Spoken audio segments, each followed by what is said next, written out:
আপনাদের মধ্যে অনেকেই আমাদের কাছে প্রশ্ন করেন ক্যান্সার কি এবং ক্যান্সারের মূল মূল সিমটমস গুলো কি, অথবা কোন কোন সিমটমস গুলো কোনো রোগীর দেহে আসলে রোগীটি বুঝতে পারবে যে তার দেহেই তার অজান্তেই ক্যান্সার বাসা বাঁধতেছে।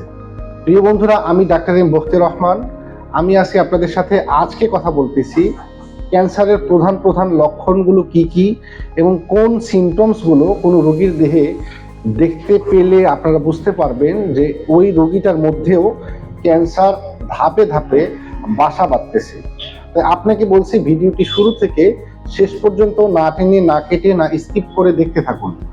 ক্যান্সার হচ্ছে আমাদের শরীরের সেল বা কোষের অস্বাভাবিক বৃদ্ধি। সাধারণত ক্যান্সারের কয়েকটি মূল মূল সিমটমস বা মূল মূল লক্ষণ রয়েছে, যে লক্ষণগুলো দেখলে বুঝতে পারবেন যে সেই রোগীটার মধ্যেও ক্যান্সার বাসা বাঁধতেছে বা ক্যান্সার বাসা বেঁধেছে। এই লক্ষণগুলোর প্রধান লক্ষণগুলো হচ্ছে, প্রথমত ওই রোগীটির যে কোনো ধরনের ক্ষত অথবা যে কোনো ধরনের ঘা অথবা যে কোনো ধরনের আলসার, এটা ডায়াবেটিস ব্যতীতই শুকাতে দেরি হচ্ছে অথবা আস্তে আস্তে শুকাচ্ছে অথবা এটা ধীর গতিতে শুকাচ্ছে। যদি এই সিমটমসটা দেখতে পান যে কারো কোথাও কোনো ক্ষত হয়েছে অথবা গ্যাংগ্রিন হয়েছে অথবা ঘা হয়ে গেছে অথবা কেটে গেছে এবং ওই রোগীটার দেহে কোনো ডায়াবেটিস নাই এবং ওই ঘাটা শুকাতে বেশ বিলম্ব হচ্ছে, তাহলে আপনি ধরে নেবেন ওই রোগীটির দেহে ক্যান্সার বাসা বাঁধতে পারে। 2 নাম্বার হচ্ছে রোগীটির অস্বাভাবিকভাবে ওজন হ্রাস হবে, অর্থাৎ রোগীটার মধ্যে অস্বাভাবিকভাবে ওজন যদি হ্রাস হয়, কমে যায় কোনো কারণ ব্যতীত, যেমন ধরেন পাতলা পায়খানা বা ডিসেন্ট্রি থেকে এরপরে তার ওজন কমেছে, এটা না, কিন্তু হঠাৎ করে কোনো কারণ ছাড়াই কোনো ব্যক্তির ওজন দ্রুত হ্রাস হচ্ছে এবং এটার কোনো যৌক্তিক কোনো কারণ নাই, তাহলে ধরে নেবেন ওই রোগীটির দেহেও ক্যান্সার বাসা বাঁধতে পারে। 3 নাম্বার লক্ষণ হচ্ছে আমাদের দেহে যে ত্বক বা স্কিন রয়েছে, এই স্কিনগুলোর অস্বাভাবিক পরিবর্তন, যেমন এটা কালচে অথবা হলদে অথবা অন্যান্য বিবর্ণ হয়ে যাওয়া, অর্থাৎ স্বাভাবিক কালারের থেকে বিবর্ণ হয়ে যাওয়া, এটাও একটা ক্যান্সারের গুরুত্বপূর্ণ সিমটমস। যেমন যাদের বিশেষ করে ব্রেস্ট টিউমার থেকে ব্রেস্ট ক্যান্সার ছড়িয়ে পড়ে, তাদের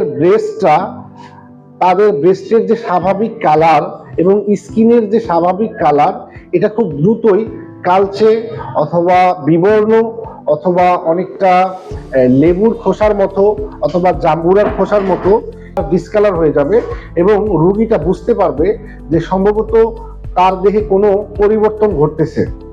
তো এই পরিবর্তনগুলো দেখলেই আপনি ভয় পাবেন না। এটার জন্য আমাদের কাছে যে কোনো ধরনের সাহস এবং পরামর্শ এবং সুচিকিৎসা রয়েছে। আপনি এই সুচিকিৎসা গ্রহণ করলে আপনি ধাপে ধাপে সুস্থ হয়ে যাবেন।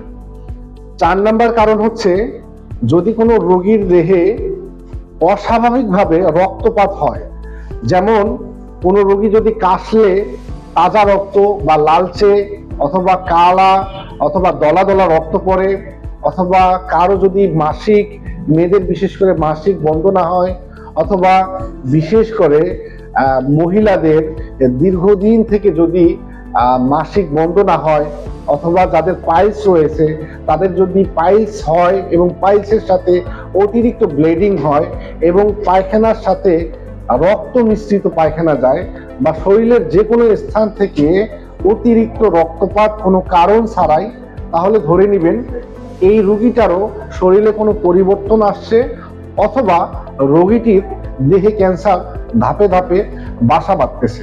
5 নাম্বার হচ্ছে, বিশেষ করে পুরুষদের যাদের প্রোস্টেট গ্ল্যান্ডের সমস্যা, তাদের প্রস্রাব করতে কষ্ট হয় বা দাঁড়িয়ে প্রস্রাব করা অথবা বসে প্রস্রাব করা, এই 2 ধরনের প্রস্রাব করতে যাদের কষ্ট হয় এবং প্রস্রাবের আগে পরে চিনচিনে ব্যথা হয়, তাহলে ধরে নেবেন যে রোগীটির মধ্যে প্রোস্টেট গ্ল্যান্ড এবং প্রোস্টেট ক্যান্সারের সম্ভাবনা রয়েছে।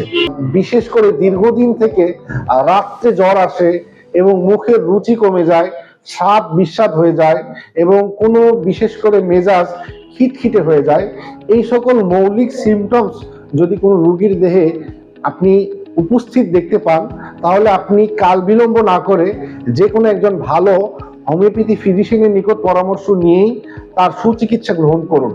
এবং অথবা আপনি এই সিমটমস গুলো পেলে আপনি এখনই স্ক্রিনিং করে আপনার ক্যান্সার হয়েছে কিনা আপনি এটা যাচাই করে নিন। প্রিয় বন্ধুরা, আপনাদের ভিডিওটি কেমন লাগলো? ভালো লাগলে লাইক, কমেন্ট, শেয়ার করে আমাদের পাশে থাকুন।